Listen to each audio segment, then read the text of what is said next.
Hola, ¿qué tal? ¿Cómo están ustedes?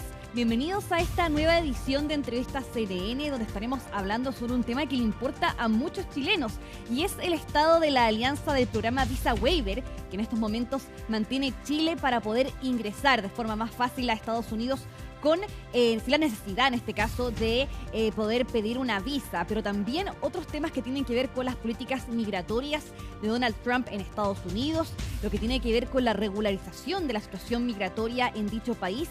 Sobre todo eso estaremos hablando durante esta jornada, y le quiero dar la bienvenida entonces a Fernando Sokol, quien nos acompaña, abogado estadounidense con casi 30 años de trayectoria y también director del bufete Sokol Law, que nos acompaña entonces durante esta jornada para hablar sobre estos temas. ¿Qué tal, Fernando? Hola Laura, ¿qué tal? Muy bien, muchas gracias. Gracias por acompañarnos también y para todos que nos están viendo en este momento. Primero partamos hablando sobre la visa waiver. Sabemos que a fines de julio estuvo la secretaria de Seguridad Nacional de Estados Unidos, Kristi Noem, en Chile con el ministro de Seguridad, Luis Cordero, y salieron al menos resultados positivos de aquel encuentro, que había una necesidad o al menos una decisión de seguir colaborando con Chile en este programa de visa waiver, lo que calmó un poco este rumor de que podía ser que Estados Unidos quitara o eliminara este programa en el caso de Chile. Entonces quería consultarte, teniendo en cuenta ese contexto, ¿cómo está en este momento el estado de este programa, de esta alianza de visa waiver con Chile y Estados Unidos? Bueno, gracias Laura, buena pregunta. El Estado con Chile está muy seguro. Hubo un tiempo, pues, si te acuerdas, como hace un año atrás, un año y medio, donde había como una banda de unos pocos chilenos que estaban robando, haciendo cosas ahí en Estados Unidos y Estados Unidos amenazó que le iban a quitar la visa waiver si Chile no cooperaba un poquito con más información de cómo encontrar a esta gente y con ese, que es un requisito de la visa waiver, poder cooperar información. Cuando acordaron eso, se juntaron y dijeron que está todo bien y la van a mantener para Chile. Y también teniendo en cuenta, por ejemplo, este sistema electrónico de autorización de viaje conocido como sistema ESTA, que hemos visto que este año ha presentado problemas en el caso de ciudadanos chilenos que han visto una aprobación por parte de este sistema, que es el que autoriza finalmente la visa waiver, han visto una aprobación, pero finalmente llegan al aeropuerto y se dan cuenta de que fueron rechazados o que hubo un problema o que se quedan varados incluso en aeropuerto de Estados Unidos. En ese caso, ¿qué problemas han habido respecto a este sistema? Si se han registrado mayores problemas ahora que ha entrado en el fondo este segundo mandato de Donald Trump este año, o no hay datos al respecto, si han habido más rechazos o más autorizaciones en el caso de Chile. Todavía no hay muchos datos para ver si subió esto con Trump o no, pero siempre había requisitos de la visa waiver que uno tiene que cumplir. Eh, la gente que tiene la visa waiver aprobada y que después no la tienen aprobada es porque hay una nueva información que se enteró de la persona que no se sabía antes. Por ejemplo, tengo muchos clientes chilenos, no muchos, pero algunos que viajaron a Cuba y solo por viajar a Cuba, que es un país terrorista bajo la lista de Estados Unidos, es una razón de cancelarte el ESTA.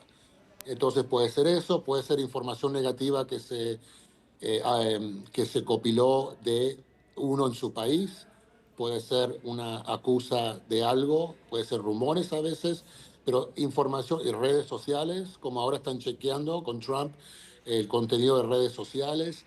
Así que eso pasa cuando hay información nueva que el gobierno tiene sobre la persona y ahí le pueden cancelar el ESTA. O antes de viajar le pueden mandar un email que vi, que también te dicen por email que tu ESTA está cancelado. ¿Me podrías explicar, Fernando, cómo es el proceso para que un país tenga este programa Visa Waiver o ingresa a este programa? Y tengo entendido que es un programa con aprobación indefinida, es decir, que cada año Estados Unidos puede ver si continúa o no este programa, pero no tiene un plazo de vencimiento definido. ¿Cómo funciona esta aprobación? Claro, mira, los requisitos más importantes para esto es que es un país que es bajo inmigración, que no es un país que se queda mucha gente después de visitar como turista. Entonces tiene que ser un cierto porcentaje de muy bajo overstays, como se dice, gente que se queda más tiempo de la visa. Y también el país tiene que cooperar con Estados Unidos en repartir información sobre la gente para que inmigración en Estados Unidos pueda hacer una investigación profunda de si la persona va a ser un peligro o no para el país.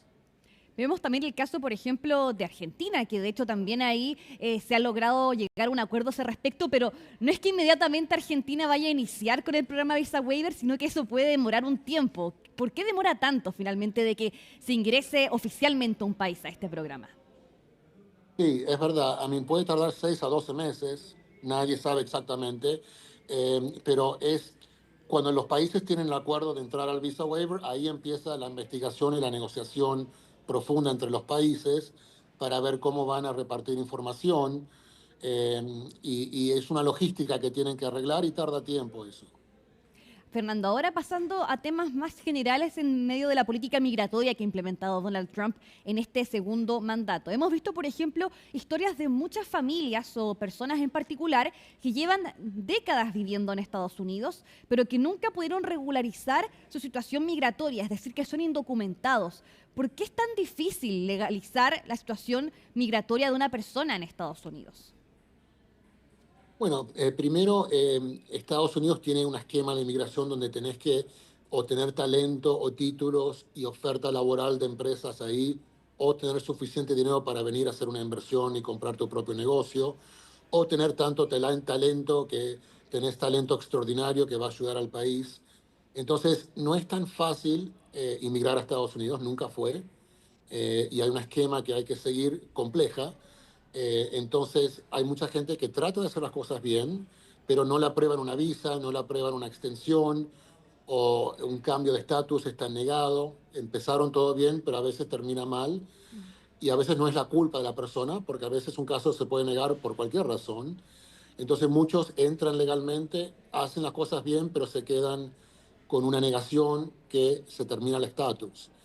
Y Y, ahí se quedan adentro porque si salen del país ya no van a poder entrar. ujú. Entonces los hijos a veces se criaron ahí, están acostumbrados al sistema y no quieren salir.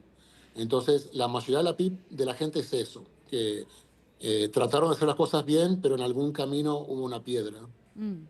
Sí, ¿qué pasa, por ejemplo, justamente en el caso de un ciudadano que ingresó a Estados Unidos de forma irregular, que pasó, por ejemplo, un tiempo viviendo en ese estado, unos años, y ahora quiere regularizar su situación migratoria? ¿Cómo lo puede hacer? Creo que en ese caso es aún más complicado, ¿no es cierto? Si es que se entró de forma irregular en algún momento. Correcto, correcto, mucho más complicado. Eh, Normalmente la gente puede tener un casamiento legítimo y arreglarlo hasta si está fuera de estatus, pero si entró legal al país. Si no entraste legal al país, el proceso se hace mucho más largo, mucho más complicado y puede tardar muchos años y capaz que ni se apruebe en muchos casos. Así que la entrada es fundamental. Obviamente nadie quiere que la gente entre al país sin, ilegal, nadie quiere eso.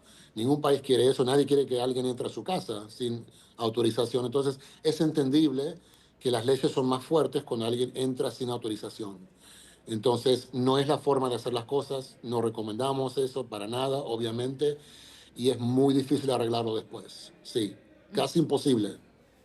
¿Y qué alternativas legales existen para alguien que quiera, por ejemplo, radicarse en Estados Unidos, en este caso un ciudadano chileno? ¿De qué forma se puede desarrollar más fácilmente, legalmente y teniendo en cuenta también cómo ha sido la política de Donald Trump en este menos de un año que lleva en su segundo mandato? Sí, bueno, hay muchas noticias sobre la política de Donald Trump con inmigración, pero si te das cuenta, en general son gente que está fuera de estatus, entraron en una forma irregular, entraron con un parol o un permiso que le dio el presidente Biden, y ahora ya se terminó esos paroles, esos permisos, entonces no tienen ninguna forma de quedarse. Y esa es la parte que Trump está enforzando, pero la gente que hace las cosas bien todavía puede tener éxito.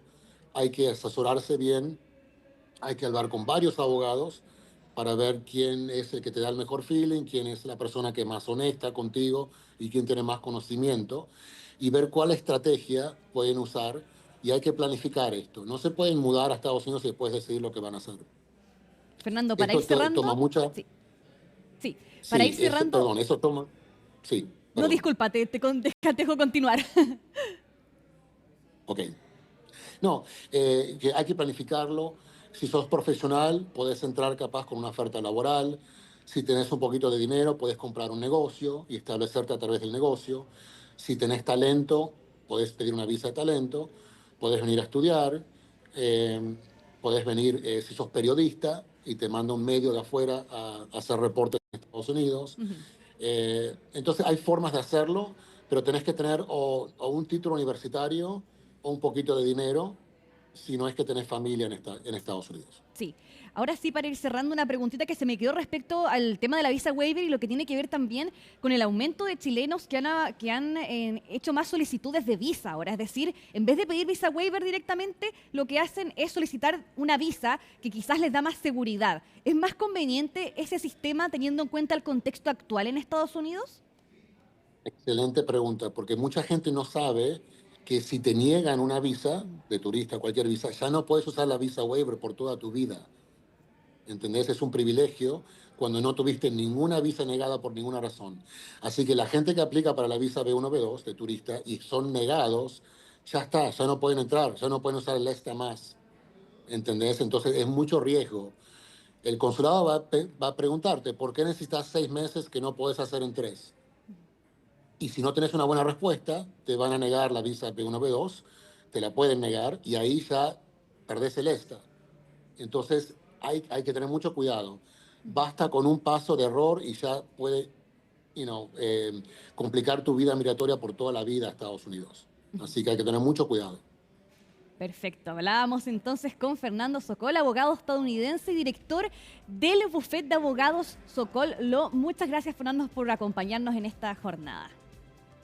Muchas gracias a ustedes. Que estés muy bien, hasta la próxima. Y bien, los dejo invitados a ustedes a seguir en la sintonía de CNN Chile. Gracias por acompañarnos en esta nueva edición de Entrevistas CNN y nos vemos en una próxima ocasión. Hasta la próxima. Chao.